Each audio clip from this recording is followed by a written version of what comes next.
The world today hums with endless noise. Notifications, deadlines, and desires chase one another like restless waves. People move quickly, yet inside there's an emptiness that grows.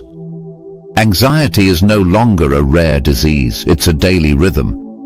We are constantly connected, but rarely at peace. In this restless century, the teachings of an ancient sage echo louder than ever.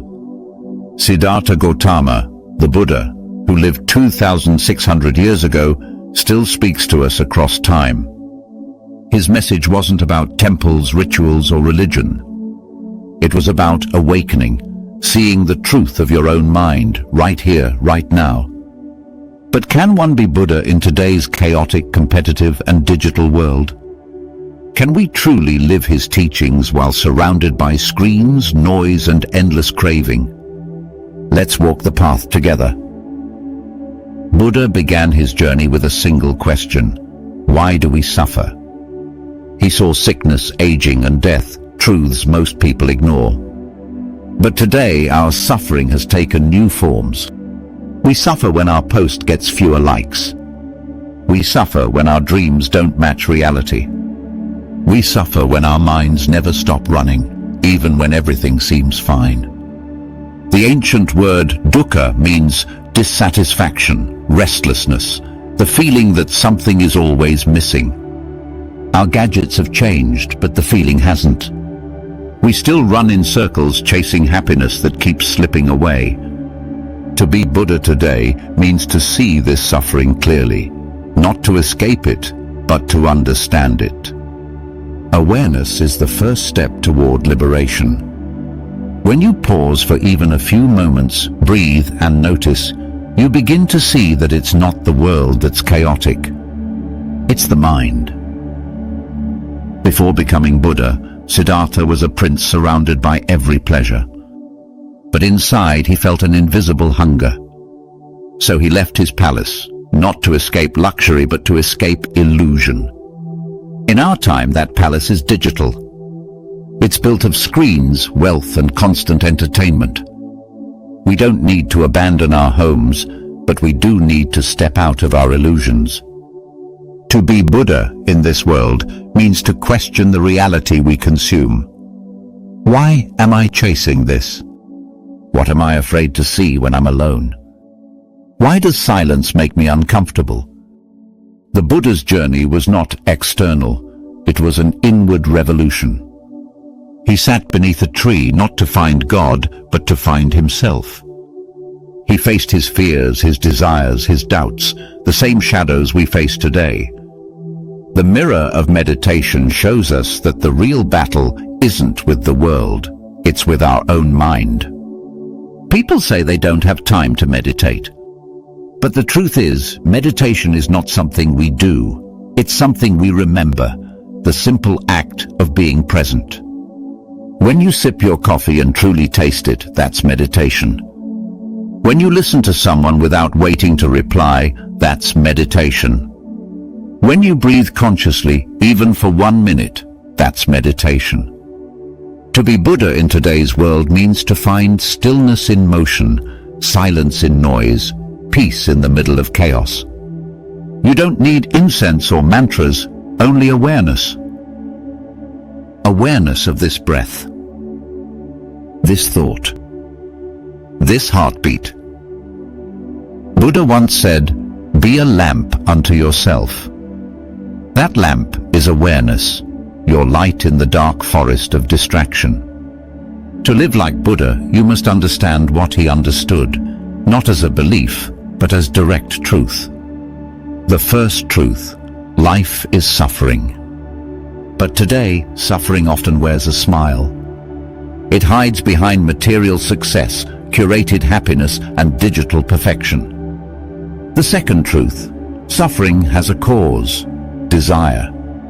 Every scroll, every purchase, every comparison is fueled by craving. If only I had that, becomes our silent mantra. The third truth, suffering can end. When craving ceases, peace arises. This is not theory, it's experience. When you stop running even for a few seconds, you glimpse the freedom Buddha spoke of. The fourth truth: there is a path, the Noble Eightfold Path. Right view, right intention, right speech, right action, right livelihood, right effort, right mindfulness, right concentration. In modern life, this doesn't mean renouncing your job or phone. It means living with awareness in whatever you do, answering an email with patience, eating without distraction, speaking without harm. The path is not ancient, it's alive. It flows through every conscious moment. Siddhartha tried both extremes, indulgence and self-torture, and found truth in the middle. In our world, the middle way means not running to extremes of overwork or escapism. It means balancing ambition with peace, success with simplicity. It means using technology without being used by it. You don't have to live in a monastery to live mindfully. You just have to be awake while you live.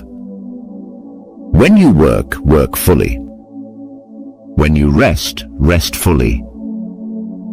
When you love, love fully.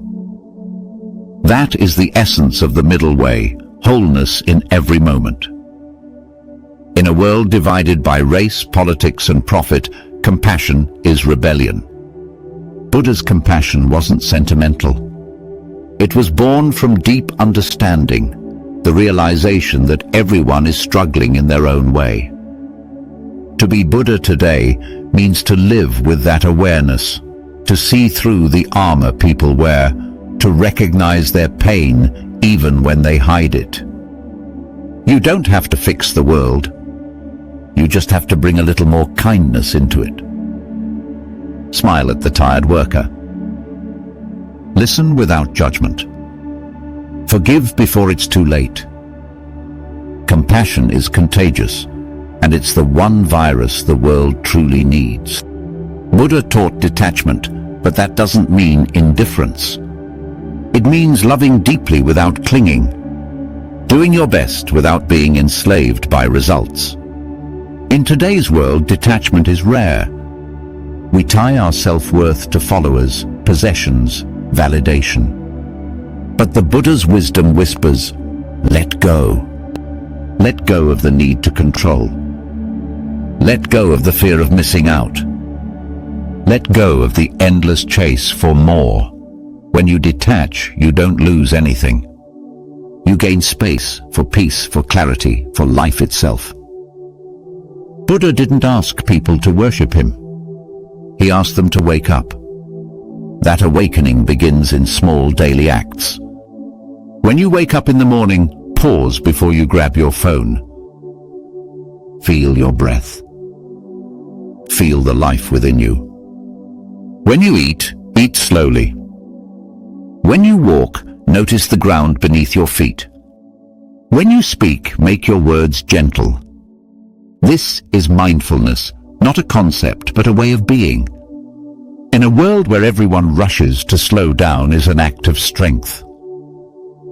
To breathe consciously is a silent revolution. Buddha never claimed to be divine. He said, I am awake. That means the same potential lies in you. You don't need to worship Buddha, you need to remember him inside yourself. Every moment you choose awareness over habit, peace over reaction, love over ego, you are walking his path. Being Buddha today means becoming your own teacher, your own refuge. When you stumble, you observe. When you fail, you learn. When you awaken, even for a moment, the world awakens with you. People imagine enlightenment as something mystical, a flash of divine light. But in truth, it's the quiet moment when your mind stops chasing and you feel completely at home in this breath, this body, this moment. It's when you stop running toward happiness and realize you already have it. The Buddha's smile wasn't a symbol of escape, it was a sign of peace. Peace that arises when you no longer seek outside what already shines within. So, in a world that constantly demands our attention, The Buddha's message is a quiet whisper in the storm, a reminder that peace isn't something we find outside, it's something we remember inside. To be Buddha in today's world means to live with awareness in every moment, not just when meditating, but while working, driving, speaking, and even scrolling through our phones. It means choosing compassion when anger feels easier, choosing stillness when the world tells us to run faster, and choosing truth when illusion is more comfortable. Siddhartha Gautama didn't escape life. He embraced it fully and saw through it.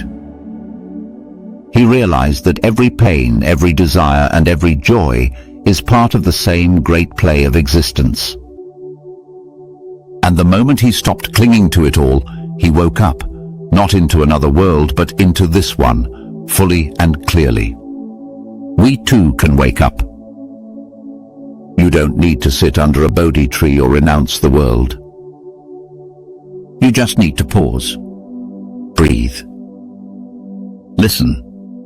In that moment of awareness, you begin to see that the chaos isn't out there, it's within. And the peace you've been chasing all along was never gone. It was buried under noise, ego, and endless wanting. The Buddha's smile wasn't mystical, it was human. It was the smile of someone who understood that the present moment is enough. That life in its simplicity is sacred.